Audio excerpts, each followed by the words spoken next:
This video is sponsored by SBO Digital Marketing. இது ஒரு online part time job. Join பண்ண வாட்ஸ்அப்பில் contact பண்ணுங்கள். ஸ்கிப் பண்ணாதீங்க. பெரிய தப்பு. தினம் 300 ரூபாய் சம்பாதிக்க அரிய வாய்ப்பு. இன்ஸ்டாகிராம், ஃபேஸ்புக் பயன்படுத்த தெரிந்தால் போதும். Content post and content publishing மூலமா தினம் 300 ரூபாய் சம்பாதிக்கலாம். இந்த வேலை செய்ய 5 நிமிடம் போதும். Work training support, group communication support, all language customer live chat support, முக்கியமா சொந்தமா ஒரு பிசினஸ் ஸ்டார்ட் பண்ற அளவுக்கு உங்களால கற்றுக்கொள்ளவும் முடியும், சம்பாதிக்கவும் முடியும். இந்த வேலை வாய்ப்பு வழங்குவது 5 வருடத்திற்கு மேல ரன் ஆகிட்டு இருக்க நம்ம தமிழ்நாட்டு company school of business organisation private limited. மேலும் விவரங்களுக்கு டிஸ்கிரிப்ஷன்ல கொடுத்திருக்க நம்பருக்கு வாட்ஸ்அப் பண்ணுங்க. ஹாய் மக்களை, welcome back to my channel. நம்ம இந்த வீடியோவில் என்ன பார்க்க போகிறோம்னு பார்த்தீங்கன்னா, நீங்கள் கிராமத்து சைடெலாம் பார்த்தீங்கன்னா தோட்டத்துக்கெலாம் கருப்புசாமி கோவில் இருக்கும். அந்த கருப்புசாமி கோவிலில் கிடா வெட்டி பொங்கல் வைப்போம் வருஷம். இந்த வருஷம் தான் வீடியோ எடுக்க சான்ஸ் கிடச்சிது. போன வருஷம்லாம் நம்ம வீடியோ எடுக்கல, சேனலில் க்ரியேட் பண்ணல. நீங்கள் இப்போ தான் நம்ம சேனலுக்கு ஃபஸ்ட் டைம் வரீங்கன்னா சப்ஸ்கிரைப் பண்ணலாம், சப்ஸ்கிரைப் பண்ணி தொடர்ந்து பாருங்கள், நல்லாயிருக்கும். இந்த வீடியோவில் பார்த்தீங்கன்னா கருப்புசாமி பொங்கல் வைக்கிறதுக்கு நாங்கள் என்னென்னலாம் பண்ணுறோம் அப்படின்னு நான் உங்களுக்கு தெளிவாக சொல்ல போகிறேன். இது பார்த்தீங்கன்னா இளநீ வெட்டிகிட்ருக்காரு. இளநீ எதுக்குன்னு பார்த்தீங்கன்னா சாமியை குளிப்பாட்டிருக்கு. இங்கே சாமி எப்படி இருக்குன்னு பார்த்தீங்கன்னா கல் மரத்தில் நிறுத்தி வச்சுருப்பாங்க. அது முன்னோர்கள் வந்து நீங்கள் வீடியோவில் பார்க்கலாம், முன்னோர்கள் நட்டி வச்சுட்டு போன கோயிலை நாங்கள் அப்படியே பராமரிச்சிட்ருக்கோம், அவ்வளோதான்.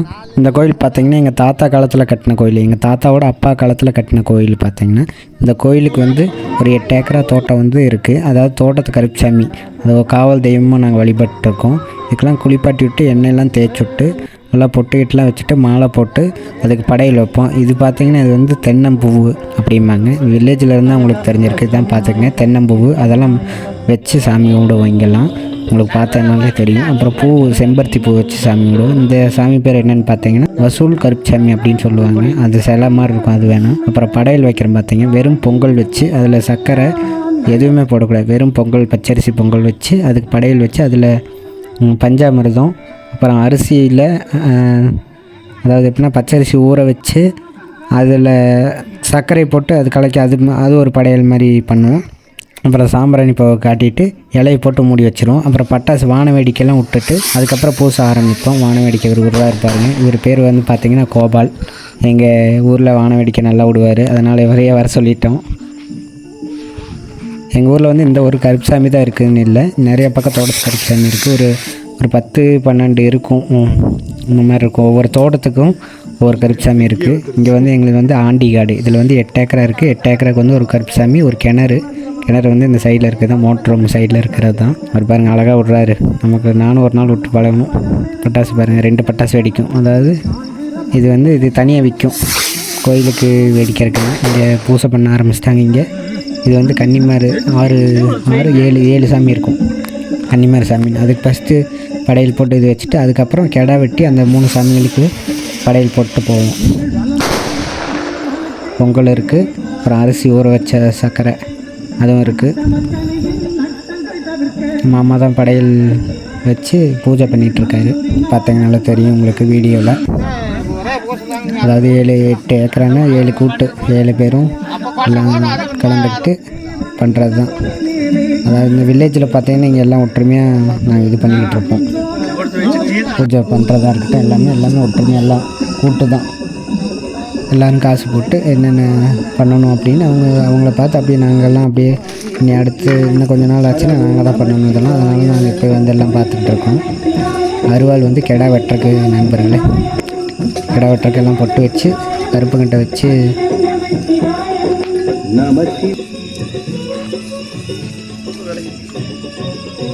சாமி ஆதரவு கொடுத்தோன்னே தான் வெட்டுறது.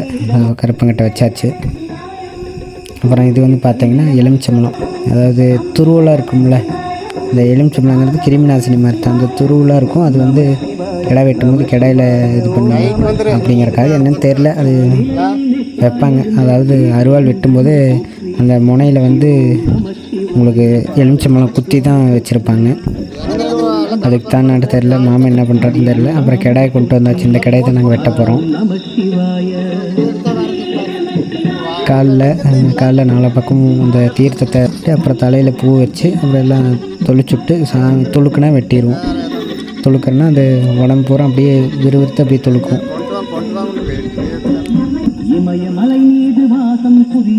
கருப்பன் வந்து இது கொடுக்க மாட்டேங்கிறான், மேலே சாமிக்கிட்ட ஏறிட்டான், தொழுக்க மாட்டேன்ட்டான் கருப்பன்.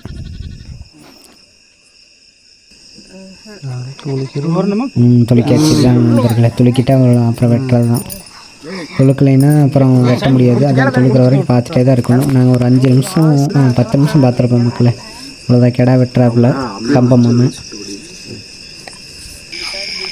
எல்லாம் வெட்டி எல்லாம் உரித்து இங்கே வந்து பார்த்திங்கன்னா குடல் சாறு இங்கே வச்சுருவோம். கோயிலே தோட்டத்துலேயே குடல் சாறு வச்சு இங்கே படையல் போட்டு அப்புறம் வீட்டுக்கு போய் கறியெல்லாம் ஷேர் பண்ணிக்குவோம். அவ்வளோதான். வெட்டுறக்கு வந்து எங்கள் ஊர்லேயே ஆள் இருக்காங்க. அப்புறம் ஈரலும் இங்கே காய வச்சு, அதாவது வேக வச்சு தீட்டி தீயில் நல்லா தீட்டி படையல் போட்டு தான் போவோம். ஈரல் இது ஒரு ஐதீகம். கருப்பனுக்கு வந்து குடல் சாரும் ரத்தம் பிடிச்சி வச்சிட்டோம். எனக்கு வீடியோவில் தெரியும், பார்த்தீங்கன்னா தெரியும் ரத்தம். அப்புறம் ஆட்டோட தலை, வாயில் வந்து கெடா இது வச்சுருக்காங்க, கால் ஒன்று வச்சு பார்த்தீங்கன்னா தெரியும் வீடியோவில். இப்படி தான் படையல் வைக்கணும் கருப்பனுக்கு. அவ்வளோதான் மக்களே, ஃபினிஷிங் வந்தாச்சு. நைட்டு 12 மணிக்கு மேலே ஆயிடுச்சு. இப்போது பார்த்தீங்கன்னா கருப்பனுக்கு பூஜை பண்ணி அதுக்கு படையல் கொடுத்துட்டு நாங்கள் போகிறோம். கிடாயெல்லாம் வெட்டியாச்சு. நீங்கள் பார்த்தீங்கனால தெரியும், வீடியோவில் ஃபுல்லாக பார்த்துருப்பீங்கன்னா தெரியும் உங்களுக்கு. கருப்பனுக்கு பூஜை போட்டு கிடாயெல்லாம் வெட்டி அந்த தலையை இங்கே வச்சுட்டு அப்புறம் குடல் சாரும் வச்சாச்சு. எல்லாம் இங்கே கருப்பனுக்கு படைச்சாச்சு சாப்பாடு போட்டு. அப்புறம் ரத்தமும் படைச்சாச்சு. கறி வந்து வீட்டில் தான் போய் வெட்டி பிரிச்சுக்குவோம். கிடா ஒன்று முழுசாக வெட்டி இருக்குது. படையல் போட்டு வீட்டுக்கு போகும்போது எல்லாம் திரும்பி பார்க்கக்கூடாது அப்படின்னு சொல்லுவாங்க. எல்லா பொருளும் எடுத்துகிட்டு திரும்பி பார்க்காம போகணும் அப்படின்னு சொல்லுவாங்க. அது எதுக்கு சொல்கிறாங்கன்னு தெரில. அது ஏன்னா கருப்பை வந்து எல்லாம் சாப்பிட்ருப்பாங்க, திரும்பி பார்க்கக்கூடாது அப்படிங்கிற மாதிரி சொல்லுவாங்க. சரின்ட்டு நம்ம ஏற்றுக்கிறது, திரும்பி பார்க்குறதில்ல.